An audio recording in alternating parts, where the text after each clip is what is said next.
와우.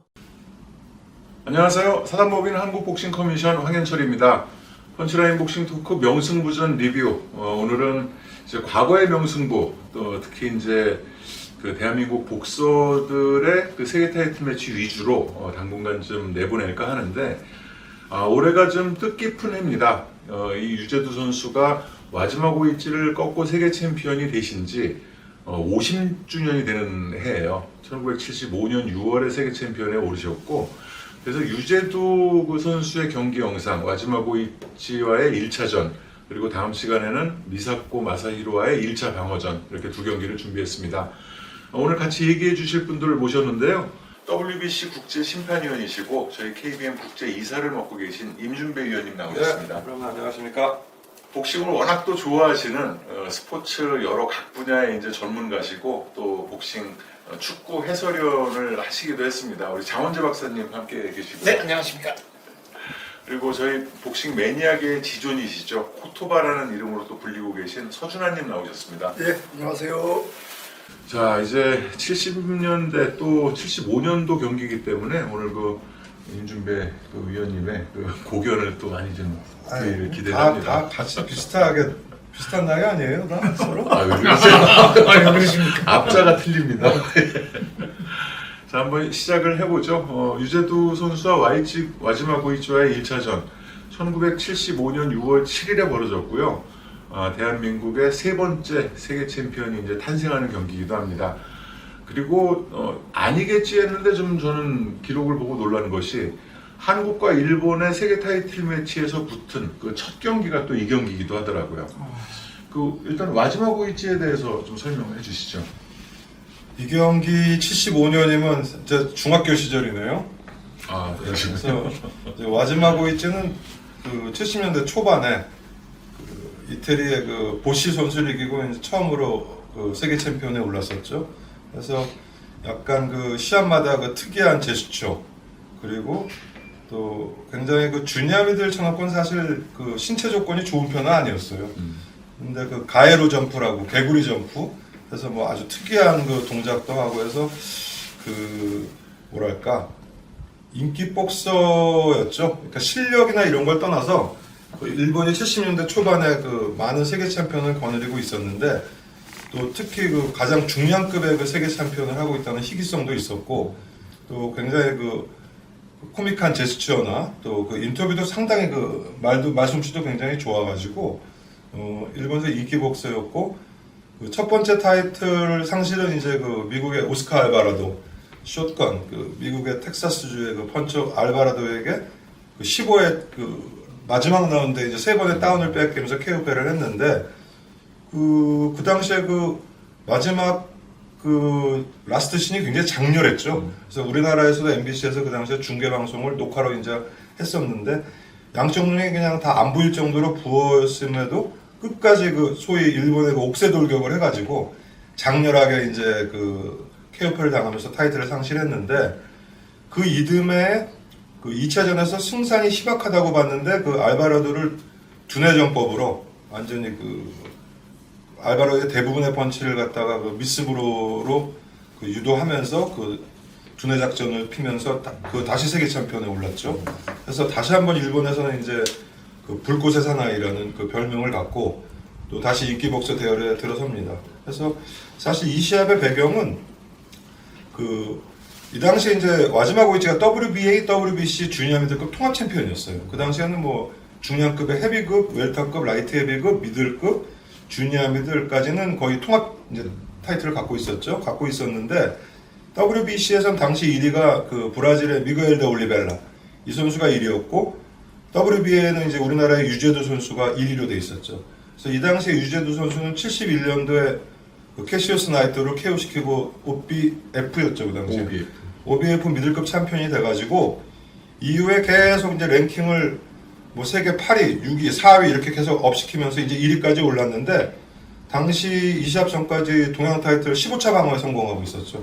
그래서 사실 동양에서는 적수가 없었고, 뭐 그 사이에 캐시어스 나이트와 세 번인가요? 네 번을 싸웠고, 이금택 선수와도 또 두 번 싸웠고, 그 외에 뭐 가네자와 히데오와 두 번 싸우고서 동양에서는 이제 적수가 없었죠. 적수가 없었는데 그 세계 타이틀을 계속 노렸는데 이제 미들급은 사실 그 당시에 카를로스 몬존이라는 또 아주 그 거대한 그 기둥이 있었기 때문에 역시 이제 와지마 고이치와 뭐 마찬가지 케이스가 됐지만 주니어 미들급 타이틀을 노렸고 이 당시에 이제 WBA 1위로서 WBC는 올리베일라, WBA는 유저들을 각각 와지마에게 지명도전 명령을 내렸죠. 근데 와지마 입장에서는 이제 미겔 데 올리베라와는 1차 재임 기간 동안 2번을 싸웠었어요. 그래서 한 번은 무승부, 뭐 한 번은 판정승을 했는데 그 이미 2번을 싸웠기 때문에 약간 뭐 흥행성에서도 그렇고 또 그 올리베라가 아시겠지만 그 굉장히 그 브라질 선수인데 굉장히 까다롭고 굉장히 펀치도 있었어요. 그렇게 따지면 뭐 흥행성이라든지 또 그 위험성에서도 오히려 유재두 선수가 낫다는 판단을 했었겠죠. 해가지고 WBC 타이틀은 포기를 하고 박탈당했죠. 그 WBA 지명도전자인 이제 우리나라 유재두 선수와 맞붙게 된 게 시합 전까지의 뭐 배경이랄까요? 뭐 그렇습니다. 네. 장 박사님 이 경기를 앞두고 예상이라든가 이런 건 좀 어땠습니까? 일단 당시에 와지마 선수의 인기가 절정이었던 거는 이제 2차 챔피언 등극하고 일본에서 우리로 치면 인간극장 같은 게 나왔는데 26살인가 늦게 복싱을 시작했고 그리고 와지마 선수가 마구도 나루도에 들어갔다가 150엔이 모자라서 그 햄버거 세트를 못 시켜 먹었다. 햄버거 단품을 못 시켜 먹었다고 그랬나? 그런 것들이 이제 신금을 울렸고 이때만 해도 동양 선수가 다시 그 세계 타이틀을 획득한다는 거. 그러니까 두 번째로 획득한다는 거는 굉장히 드문 일이었고 힘든 일이라고 생각을 했거든요. 그래서 사실은 일방적으로 와지마의 우세가 점쳐지던 그런 경기였는데 하나 변수가 생깁니다. 와지마 쪽에서 유재두 선수의 경기 필름을 보내달라고 그랬는데 70년대니까 뭐 우리나라 뭐 녹화 기술이 있었겠어요? 뭐가 있었겠어요? 복싱 체육관 중에 그 기계가 있는 그러니까 VTR 레코더 기계가 있는 곳이 없어가지고 기상천외한 제안을 하죠. 그러면 세계 타이틀 매치를 앞두고 아예 실전 경기를 할 테니까 그걸 보러 와라. 그래서 이제 동양 타이틀전을 열고 와지마가 또 보러 옵니다. 링사이드에서 보고 나서 이게 덕담 차원인지 실제로 그렇게 느껴서 그랬는지는 모르겠는데 아무래도 도전자를 잘못 고른 것 같다 라고 얘기를 해서 그게 이제 한국 언론에 보도가 됐었죠. 그렇지만 그 당시에는 이제 접대 멘트 같았죠, 그게. 네, 접대 멘트 같았습니다. 근데 뭐 당시 이제 한국 언론 보도는 씁쓸하게 웃으면서 그렇게 말했다라는 식의 약간 주관적 해석을 넣어서 뭔가 기대감을 부추기기는 했습니다만 그러나 이 경기 직전의 세평은 와지마가 몇 라운드의 경기를 끝낼 것이냐였지 유재두의 승리를 예상한 사람은 거의 없었던 걸로 기억합니다. 그래서 유재두 선수가 동양에선 무적이었는데 이 시합 전에 이제 그 국내에서 벌어졌던 시합 중에 가네자와 히데오와의 시합, 그다음에 미야코시 류지와의 시합에서 큰 다운을 당하죠. 그래서 그 당시 뭐 이제 뭐 확인되지는 않았지만 스파링을 할 때는 몬존도 이길 것이다. 그 얘기는 많았죠. 예, 하지만 그 시합에서 어떤 열세에 몰리면 소위 지금 말하면 약간 치킨하트가 된다. 그래서 굉장히 수세적이 되고 그래서 그 맷집에도 뭐 물론 그 좋은 체격과 뭐 좋은 기술, 좋은 주먹을 갖고 있었지만 맷집에 좀 문제가 있다.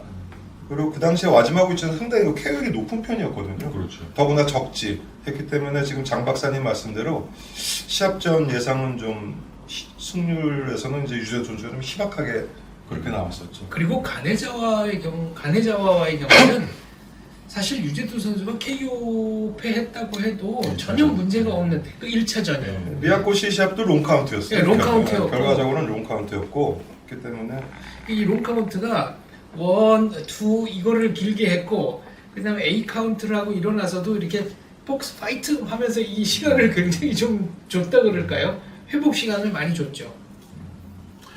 그 호토바님은 이 경기를 그 당시 6살이셨는데 그래도 기억을 하고 계시더라고요. 예, 그 똑똑하게 기억합니다. 그 경기를 직접 본 건 아니고요. 이제 저희 엄마랑 엄마 친구 집에 갔는데 이게 평일 저녁에 벌어졌던 경기였죠, 아마. 예, 그렇게 기억이 나는데 난리가 난 거예요. 저녁에 세계 챔피언이 나왔다고. 그럼 뭐 당시에는 그러니까 그 이제 75년도인데 이때가 뭐 당시에는 남자고 여자고 없었어요. 프로복싱에 대한 그 열광은 세계 챔피언이 나왔다라는 것 자체가 이제 당시에 굉장히 이렇게 도약 중인 그 한국의 하나의 표징이었기 때문에 그 뭐 완전히 뭐 세계 챔피언이 된다는 거는 이제 국위선양이나 마찬가지였고 더욱이 적지 일본에 가서 KO로 그것도 와지마고이치라는 명선수를 이기고 왔다라는 거에 대해서 뭐 국민적인 그 열광도가 아주 대단했던 것으로 저는 이제 똑똑히 기억하고요. 근데 이제 제가 이 시합은 나중에 봤기 때문에 양 선수를 어떻게 기억하고 있는가만 이제 조금 말씀드리면은 와지마고이치에 대해서는 이제 좀 뭐 잘 몰랐는데 나중에 이제 유튜브를 보면서 이렇게 알게 됐고 거기에 이제 보니까 그 일본 유튜버들이 그렇게 좋아하는 선수인 것 같더라고요. 그래서 이렇게 그 일본 말로 이렇게 화염남 해가지고 이제 우리 식으로 번역은 불꽃사나이, 예. 그 호노 오토코 이렇게 이제 일본 말로 이렇게 돼서 나온 걸 이렇게 볼 수 있었는데 지든 이기든 정말 복싱 팬이라면 열광할 수 없는 경기 내용이었던 것으로 이제 기억이 나고요. 열광할 수밖에 없어요. 그리고 참 희한한 거는 그렇게 반일 감정이 심한 70년대 중후반의 분위기였는데도 이상하게 한국 그 복싱 팬들이 와지마를 비호감으로 그렇게 생각하는 것 같지 않았어요. 굉장히 강력한 챔피언이고 유재두가 이겨서 장하지만 뭐 이후에 나오는 일본 챔피언들 뭐 이를테면 뭐 구시켄 요코나 뭐 오구마 조시처럼 이런 같은 레벨이 아니라 굉장히 그 일본 선수지만은 인정할 수밖에 없는 챔피언이라는 인식이 강했던 것으로 기억이 이 납니다. 당시에 와즈마고이치가 좀 친숙했던 게 예. MBC 권투에서 제 기억으로는 그 오스카 알바라도와 1, 2차전, 그다음에 미겔 데 올리베라와 2차전을 중계 방송을 해줬었어요. 해줬기 때문에 그 좀 많이 친숙했고, 그다음에 이제 와즈마고이치를 보면은 그 어떤 그 복서 세계 챔피언의 그런 그 모습보다는 약간 옆집 아저씨 같고 또 상대적으로 지금 그 신장이 170이 될랑말랑하는 키거든요. 그러니까 주니어들은 상당히 왜소한 체격. 그런 선수가 뭐 미겔 데 올리베라 같은 선수도 그 쇼콘 알바라도도 그렇고 제대로 주니어 미들급인 선수들, 그런 큰 선수들을 농락하는 그런 모습이 그 뭐랄까 아주 강자에 대한 것보다는 어떤 약자이지만 이기는 그런 거에 대한 어떤 그 연민의 정도 있었고, 하여간 뭐 우리나라도 특히 그 알바라도와 1차전 같은 경우는 상당히 그 졌지만 우리나라 팬들도 보고 그 감명을 받았던 그런 시합이었기 때문에 좀 친숙했고, 사실 이 시합은 근데 이제 시합 있기 전에 한일전인데 유재두 선수가 승산이 없어서 실황 중계를 안 했죠. 그래서 실황 중계를 안 했군요. 그 정부에서 인가를 안 낸 게 적지에서 세계 타이틀 매치에서 지는 것도 좋지만 특히 일본 가가지고 지는 거는 그 국민들 사기를 너무 많이 떨어뜨릴 수 있다. 근데 승산이 없기 때문에 중계방송 불어가 떨어져서 사실 실황 중계는 안 했고, 끝나자마자 근데 일본하고는 시차가 없으니까 아마 바로 공수를 해서 다음날 했는지 밤에 했는지는 제가 기억이 안 나는데 하여간 당시에 그 라이브 중계는 아니었습니다. 그리고 이때는 이제 축구, 야구 뭐 27만 넘어가면 노장이라고 했고 30 넘어서 선수 생활하는 거는 어떤 종목을 막론하고 매우 드문 케이스였는데 마지막은 이제 30대 초반 뭐 이렇게 될 때 세계 정상에 있었으니까 그 점에서 매우 희귀한 아이템이었고요. 유재두 선수가 27? 27 그때가 28. 예, 그래서 이게 노장 간의 대결이어서 뭐 두 선수의 나이를 합하면 뭐 세계 타이틀 매치 사상 뭐 몇 번째 고령자끼리 붙은 거다 이런 기사도 있었고요.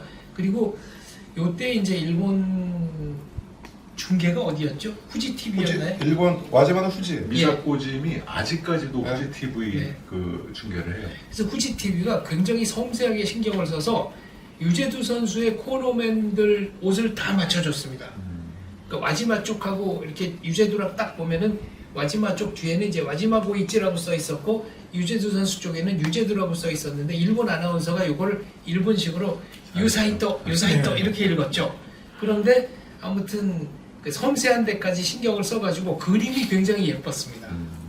그러니까 그 와지마에 대해서 그 호감 이라는 인식이 퍼졌다고 제가 기억하는 이유가 그 당시에 강력한 남자 이 상징으로 그 우리 그 삼촌들이 와지마도 못 이길 거야 이런 말을 나중에 이제 한 8, 90년대 넘어가면 그 이름에 이제 박종팔이 들어가는데 박종팔도 못 이길 거야가 되는데 당시에는 희한하게 와지마도 못 이길 거야. 그러니까 그만큼 강력한 남자의 이미지가 있었다는 근데 인식이 있었던 이 거죠. 시합을 서준환 씨는 평일날 했다고 그러는데 예. 제 기억으로는 제가 이 시합은 그 당시에 제가 중학교 2학년이었는데 장충체육관에 있었어요. 예. 시합 그 똑같은 시간에 그때 구상모 선수가 했나 최문석 선수가 했나 메인 이벤트가 어쨌든 뭐 그런 시합이었는데 갑자기 그 김유창 선생이 그 당시에 링 아나운서였거든요. 예. 근데 갑자기 여러분 뭐 기뻐하십시오 마이크를 잡고 그러는 거예요. 그래서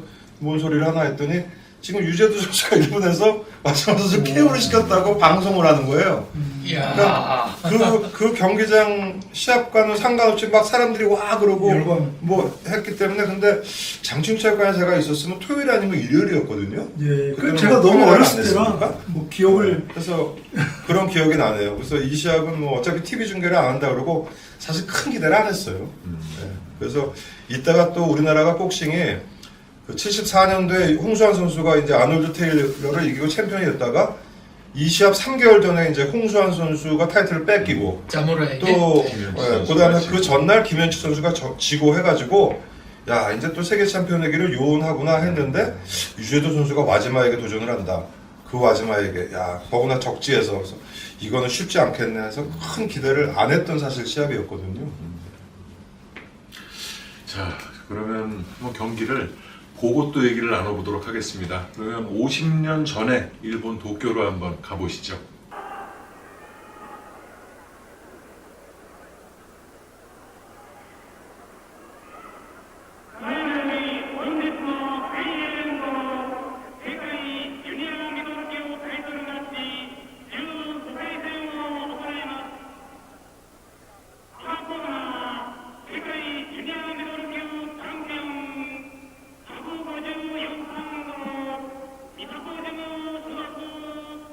Thank you.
왼쪽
Fernandez.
자, 경기를 다시 봤는데 참 과거 경기들이 클래식이 재밌습니다. 그리고 제가 아까 경기 시작 전에 도쿄라고 말씀을 드렸는데 제 착각이고요. 기타 큐슈에서 벌어진 경기였습니다. 지금 7라운드까지 몇 년 만에 저도 이렇게 풀로 다시 봤는데 우리 소준아님 어떠셨습니까? 예, 아주 재밌는 경기 내용이었고요. 양 선수가 아주 대단한 실력으로 이제 한판 승부를 겨룬 느낌이고, 저는 일단 그 와지마의 더킹에 유재수 선수가 굉장히 고전하는 양상이었거든요. 제 기억하고 좀 다르네요. 그러니까 이 몇 번 사실은 봤지만 그때는 이제 6라운드까지 유재수 선수가 압도한 내용으로 봤는데 지금 보니까 그 와지마의 더킹에 이은 그 공수 전환 그리고 변칙적인 그 레프트 훅 이게 굉장히 유재수 선수가 지금 6라운드까지 굉장히 고전한 양상이지만 간헐적으로 이제 유재수 선수의 원투가 굉장히 정확하게 들어가는 흐름이 있었고 이 경기를 대비해서 와지마의 더킹에 대비해서 유재수 선수가 어퍼컷 연습을 많이 했다라는 게 보이긴 했지만 그 어퍼컷이 많이 적중되지는 않았다 하더라도 큰 펀치가 5라운드까지 이렇게 장렬했던 게 승인이 아니었나. 그게 약간 누적이 되면서 5라운드부터는 흐름이 확 바뀌더라고요. 마지막가 좀 지쳐 보이고 얼굴도 일그러지고 코피도 나고 이러면서 더킹도 조금 이렇게 이제 좀 무뎌지고 이러면서 이제 유재수 선수의 원투가 들어가고 그 이후로 유재수 선수가 승기를 잡고 약간 흐느적거리는 듯한 그 와지마의 그 몸놀림을 놓치지 않고 있다가 정확하게 펀치를 꽂아 넣은 게 이길 수 있었던 요인이 아니었나 이렇게 생각됩니다. 일본 쪽에서는 이제 시합 끝나고 5라운드 그 종료공이 울린 후에 유재두 주먹에 이제 와지마가 한번 그 캔버스에 쓰러지지 않습니까? 네. 거기서 이제 그 받지 않아야 될 그 데미지를 거기서 받아서 그 이후에 와지마가 움직임도 급격히 안 좋아졌다. 뭐 이런 얘기를 하는데 뭐 지금 화면을 보면은 유재두 선수의 그 고의성은 없어요. 그리고 공 울리는 그 거의 동타임이었기 때문에 그러니까 공이 울린 다음에 주먹에 맞긴 맞았는데 공이 울리기 아주 직전에 벌써 유재두 선수는 라이트가 벌써 나가고 있기 때문에 그걸 다시 되돌릴 수는 없으니까 하고 지금 보니까 옛날보다도 좀 더 가볍게 다운이 되네요. 옛날에 굉장히 크게 맞고 다운됐는데 그래서 일본에서는 이 시합과 그 박찬영 무구루마 시합 때 그 무구루마 선수가 박찬영의 그 헤드버팅에 그 데미지를 받아서 결국은 페인의 아주 큰 원인이 됐다고 하는 그 이 두 시합에 대해서는 항상 얘기를 하는데 지금 보니까 뭐 그렇게 시합에 승패에 영향을 줄 만한 그런 그 주먹은 아니었던 것 같고 냉정하게 보더라도 제가 아주 양 선수 냉정하게 이제 보는 관점에서 봐도 그게 반칙타라거나 일본에서 이렇게 변명을 댈 만한 상황은 아니었던 것 같아요. 왜냐면 5라운드에 이미 공 울리기 전에 이미 와지마가 기울어가는 게 약간 보였거든요. 그러니까 더킹이 무뎌지니까 이제 그 유재수 선수의 아주 타이밍 적절한 그 라이트 스트레이트가 거기 터지고 거기에 이제 맞아서 떨어졌던 거죠.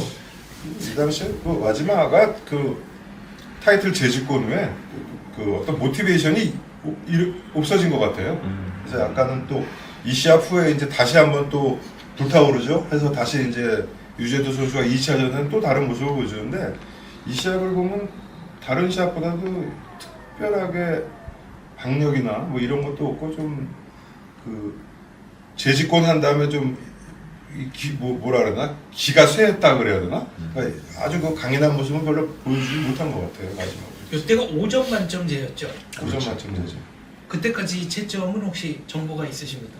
좀 전에 이제 보면서 복슬의 기록을 찾아갔는데 한 명이 동점, 두 명이 이제 와지마 선수의 우세. 전부 일본인이 58대 58 하나.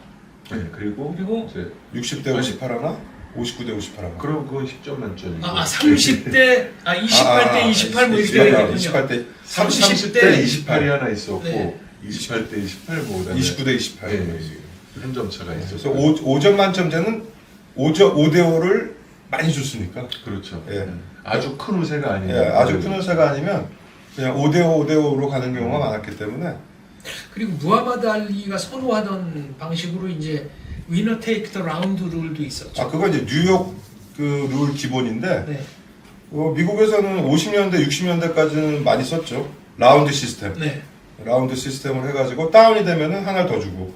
그래서 뭐 12라운드 끝나면 뭐 7대 5로 네. 뭐 6대 6 무승부, 뭐 8대 4 뭐 이런 식으로 나왔는데 그건 이제 미국 방식이고 아시아에서는 그거 채택된 적이 없죠. 그 라운드 시스템. 백인철 선수가 실내연이라는 예, 예. 때도 아마 그때 네. 그 시스템으로 예. 채점에서 그건 이제 발표도 그렇게 하더라고요. 예, 많았어요. 미국에서는 특히 알리 시절, 슈가레이 로빈슨 시절, 그 시절에는 거의 뉴욕 메디슨 스퀘어가 되는 그 라운드 시스템이었으니까. 그리고 70년대에는 지금처럼 뭐 주심 누구 뭐 몇 대 몇 발표하는 게 아니라 그냥 주심이 이렇게 채점표를 들고 와서 승자 누구 이렇게 발표하는. 네. 그거는 일본만 그랬어요. 네. 미국은 그 당시에도 채점 발표를 했는데 링아웃가 한국도 한국- 세점 발표 안 했죠. 한국과 네. 일본이 네. 이제 그런 한국하고 방식으로 일본하고 많이 썼죠. 일본은 아마 90년대까지도 그랬을걸요. 아마 오래 안 된 것 같은데. 2000년대까지도 네. 거의 이제 그렇게 발표를 했었는데 요즘은 이제 스코어를 다 네. 발표를 해줍니다. 근데 나라마다 전통이고 문화인 것 같아요. 영국은 지금도 레퍼리 한 명이 채점까지 다 해서 네. 경기 끝나면 바로 그냥 네. 발표하고 근데 바로 혼자서 손 들어주고. 그러니까 영국 BBC 룰을, 네. 그러니까 특히 영국 자국 선수끼리의 시합은 그냥 시합 끝나면 바로 4라운드, 6라운드, 8라운드는 그러더라고요. 물론 지금도 젖진이 있어요. 네. 젖진이 있어서 공식 채점을 하는데 그냥 주신 그 저지가 없이 그러니까 채점까지 하는 국내 시합은 뭐 그렇게 네. 하고 거기에 이제 당했던 게 그 시스템에 당했던 게 그 조니 파메촌이랑 파이팅 하다가 그 조니 파메촌에게 첫 번째 도전했을 때 3번 다운시키고 끝나고 이겼다고 생각했는데 주심이 그냥 끝나자마자 파메촌 손을 들었는데 그 주심이 윌리 펩이에요. 페더급의 그 레전드의 전설적 윌리 펩이었는데 이 경기장이 호주 아니었나요? 호주였습니다. 시드니였나 뭐. 파메촌이 아무튼 호주 호주, 선수였기 네. 때문에 그래서 그래서 재대결이 이제 붙었었죠. 그리고 지금 이제 기타 큐슈인데 이때만 해도 한국에서는 복싱 흥행의 90%를 장충체육관에서 했고 이제 나머지 10%가 부산 구덕체육관이나 경북체육 경북체육관 대구에 뭐 요 정도 또 가끔가다 광주 인천 했는데 이때 일본은 세계 챔피언도 좀 여러 나오고 그 흥행이 지방으로 좀 분산이 되기 시작했죠. 그리고 그 홋카이도 출신의 와지마고 있지. 오키나와 출신의 90개 그야말로 촌놈 세계 챔피언들이 정말 그 멋진 성적을 거두면서 지방 분권화라고 해야 되나요? 전국적 흥행에 70년대에는 세계 타이틀 매치 일본에서 지금은 전혀 안 하는 데서 많이 했어요. 뭐 나라에서도 했었고 가고시마, 그렇죠. 뭐 센다이 같은 데서 센다이는 지금도 뭐 가끔 하지만 아주 특히 아주 그 전혀 지금은 뭐 그 복싱 그 마켓이 안 돼 있는 가고시마, 홋카이도 삿포로에서도 네. 했었고 센다이는 김원진 선수 거기에서 네. 하지 않았나요? 박찬희 선수도 그래서 박찬희 선수. 박찬희 선수. 예, 그 2차전 센다이에서 했는데 센다이는 한동안 일본에서 복싱 흥행이 없다가 2000년대 들어서면서 그 자비에 아레나인가 뭐 큰 걸 체육관 하나 내가지고 저 부심 한 번 보러 갔을 때도 야마나카 시합 거기서 해가지고 부심 보러 간 적이 있는데 센다이는 가끔 하고 지금 일본은 거의 한 70%를 도쿄에서 한다고 봐야 되고 나머지 오사카 나고야도 옛날에는 굉장히 빈번했는데 요즘은 나고야도 그렇게 많이는 안 하고 그 외에 옛날에는 70년대, 80년대 정말 이상한 데서 일본에서 많이 했거든요. 세계 타이틀 매치도.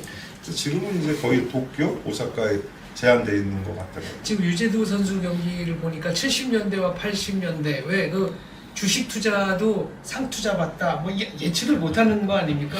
근데 이때만 해도요. 홍수환 선수, 유재도 선수, 염동균 선수, 뭐 홍수환 선수 이제 77년 뭐 사전호기 이때가 되면 소년중앙, 어깨동무, 새소년 하는 이 소년 잡지들이 세계 챔피언의 일대기를 연재하기 시작합니다. 그렇죠. 기억나요? 만화로? 예, 만화로. 그러니까 이제 위인전처럼 가는데 보통은 이걸 한 2년 정도 계획을 잡고 가는 것 같아요. 뭐 어린 시절부터 막 나와. 그리고 아직 만화상으로는 세계 타이틀 도전도 못했는데 타이틀을 뺏겨요. 그럼 그 해에 나머지를 확 압축해가지고 연재를 끝냅니다. 그 저거하고 똑같네요. 여자친구 12개월 할부로 선물 사줬는데 네. 6개월 만에 헤어져가지고 여자친구는 돈 받아야 됩니다. 여자친구는 없는데 할부를 계속 내야 되는 그 심정 같은데. 그래서 80년대가 되니까 이제 소년 잡지 그 편집자들이 어떤 방식을 쓰냐면은 세계 챔피언이 되잖아요. 그러면은 집중적으로 좀 분량을 늘려가지고 딱 연재를 하고 그 달에만 싣고 끝내요. 근데 80년대는 롱런 챔피언이 많이 나왔잖아요. 그때는 장기적으로 이렇게 연재를 해도 됐을 텐데 그거를 못했고 아무튼 그런 좀 아이러니한 상황이 있었어요. 어쨌든 유재두 선수는 이 시합 승리로 이제 일약 스타가 돼가지고 그렇죠.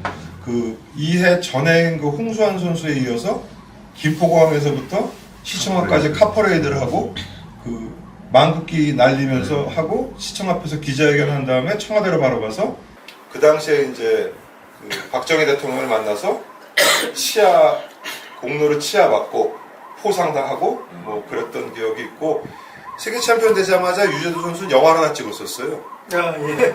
눈물 젖은 샌드백인가? 예, 본 기억납니다. 아 그래서 저 그거 그 당시에 아시아극장인가 가서 봤어요. 그래서 그 당시에 약간 뭐 연기력은 뭐 거의 제로지만 어쨌든 뭐 그 주연 배우로 유재수 선수가 직접 출연해가지고 그 더빙기의 망점이죠. 후신호금이었잖아요, 당시에는.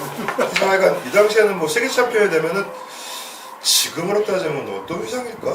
손흥민 선수 위상이라고 해야 되나? 그보다 더 높았을 그 이상일 김민정 것 같아요. 영웅. 예.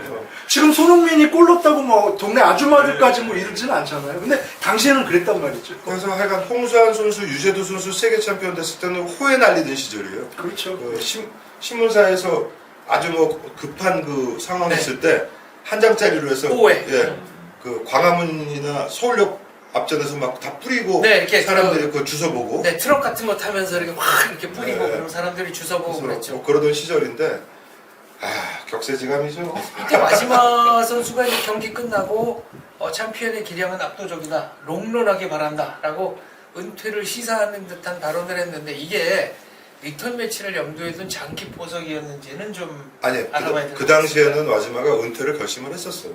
그 당시에 은퇴를 결심을 했었고 그렇기 때문에 사실 뭐 다음번에 이제 소개될 그 유재두 선수의 1차 방어전을 원래 이제 유재두 선수가 이 시합을 지명 방어전임에도 불구하고 일본에 투 옵션을 갖고 있었어요. 투 옵션을 갖고 있었는데 그거는 이제 와지마가 혹시 졌을 경우 와지마를 또 다시 재도전 시킨다는 그런 포석이었는데 이 당시에는 이제 사실 유재두 선수의 1차 방어전이 끝날 때까지만 해도 와지마 고이치가 복귀를 할 것이냐 말 것이냐에 대해서 사실 확실치가 않았었죠. 그래서 2차 방어전은 뭐 제3국 선수와 그 일본 매치메이커가 뭐 붙인다는 소리도 있었고 뭐 여러 가지 설이 있었는데 결국은 뭐 2차전에서 와지마 고이치가 다시 제3대로 나서서 전혀 예상을 깨고 이제 또 타이틀을 되찾는. 그러니까 저는 그 처음 봤을 때 기억이랑 많이 달라지게 지금 다시 자세히 보니까 이거 만약에 두 번째 경기 결과를 알지 못하고 이 경기를 봤어도 두 번째 상대하면은 생각보다 이거 만만치 않겠구나. 왜냐면 와지마가 저때 기가 좀 빠져 보였다 하더라도 그 도킹이라든가 이런 기술이 너무 뛰어나서 유재수 선수 헛손질이 너무 많은 게 이렇게 눈에 들어오더라고요. 근데 이 와지마 고이치가 저는 개인적으로 대단한 게 알바라도와 유재도의 1차전에서 정말 큰 데미지를 맞는 주먹을 맞고 쓰러졌거든요. 네. 그러면 뭐 선수생활 해보신 분들도 있고 경험이 있으신 분들 알겠지만 그렇게 자신을 찌러뜨렸던 상대하고 다시 붙어가지고 그 다시 붙는 데 대한 어떤 그 심리적 부담감을 떨치기가 굉장히 어려운데 결국은 알바라도나 유재도의 그 2차전은 아주 쉽게 뭐 상대적으로 따지면 아주 쉽게 그 이겨버린 걸 보면 그 상대방에 대한 그 연구라든지 그 다음에 그 1차전에서 패배의 두려움이라든지 이런 걸 극복하는 게 그게 마지막 오이시의 그 대단함이라고 생각합니다. 복싱 사회에서도 한번 KO 당한 상대한테 다시 붙어서 이긴 예가 상당히 드무니까요. 그리고 뭐 알바라도나 유재도 선수의 시합은 뭐 럭키펀치 한 대에 KO된 게 아니고 정말 처참하게 맞고 특히 알바라도와의 시합은 정말 처참하게 맞고 KO를 되는데 불과 7개월 만에 그것도 6월 달에 뺏겼다가 그 이듬해 1월 달 그러니까 75년 1월에 다시 짰는데 6개월 만에 그 트라우마를 극복하고 그 상대를 앞에 두고 그렇게 한다는 거는 대단한 정신력이라고 생각해요. 유재두 선수는 이제 타이틀 획득하고 나서 김기수 선배님의 전례를 따르겠다. 그래서 동양 미들급 타이틀은 보유하고 그렇죠. 세계 타이틀 때만 이제 주니어 미들급으로 체중을 감량해서 경기를 했었죠. 유재두 선수는 뭐 결과적으로 세계 타이틀 상실하고도 동양 타이틀은 계속 방어를 해가지고 요 당시가 15차까지 방어했었는데 21차까지 강흥원 선수의 그 마지막 방어전이 21차였죠. 21차예요. 뭐 계속 동양 타이틀은 유지를 하고 그게 2대1 판정승. 근데 그때 굉장히 고전했어요. 전 그거 본 기억이 납니다. 저는 강흥원 선수한테 많이 당했죠. 네. 역사에 육부에 물려가지고. 역사의 가정은 없습니다만은 굿도 마사시 대 주호가 아니라 굿도 마사시 대 유재두였으면 어땠을까? 그 시합보다는 차라리 에디 가조의 에디 가조에게 유재두 선수가 도전했었으면 어땠을까 하는 말이 많았고 실제 그 임재근 가조 선수 시합 전에 여름에 유재두 선수와 임재근 선수가 세계 타이틀 도전자 결정전을 해요. 네. 해가지고 유재두 선수가 좀 몰리다가 7회인가? 그 명치에 원펀치 적중시켜서 임재근 선수 네. KO를 시킵니다. 근데 그로부터 뭐 한 5개월, 8월, 7월 한 4, 5개월 후에 세계 타이틀 도전은 정작 임재근 선수가 하게 되죠. 그래서 그 시합을 에디가조 시합을 유재두 선수가 나갔으면 또 어땠을까 하는데 뭐 복싱은 모르는 거죠. 또 어떤 양상이 됐을지는 모르는 거기 때문에. 그리고 주호 선수 도전은 어쨌거나 주호 선수가 유재두 선수를 10라운드 KO로 그것도 센세이셔널 했어요. 네. 그리고 나서 이제 도전권을 획득한 거니까 뭐 할 말은 없습니다. 제 생각에 구토마사시 챔피언 시절은 이미 유재두 선수는 거의 이제 운동을 거의 안 한다시피 했고 임재근 선수와의 시합은 타이틀 상실 후 1년 후니까 1년 후 77년도였죠. 그러니까 그때까지도 뭐 유재두 선수가는 그 현역으로서 활동을 하고 있었고 가능성이 좀 있었다고 생각하는데 만약이죠. 뭐 그거는 뭐 어차피 성사가 안 되는 거니까. 그 임재근 선수는 다소 좀 엉성한 폼에서 나오는 한 방이 있었던 선수라 그거를 기대한 건 아닌가 하는 생각도 합니다. 야, 아무튼 뭐 50년 전의 필름을 지금 다시 봤는데도 새삼 그 감흥 뭐 이런 게 이제 올라오네요. 그 인사이드 주변에 계시는 분들은 거의 다 돌아가셨을 것 같다는 우리 임준배님 말씀도 있었고.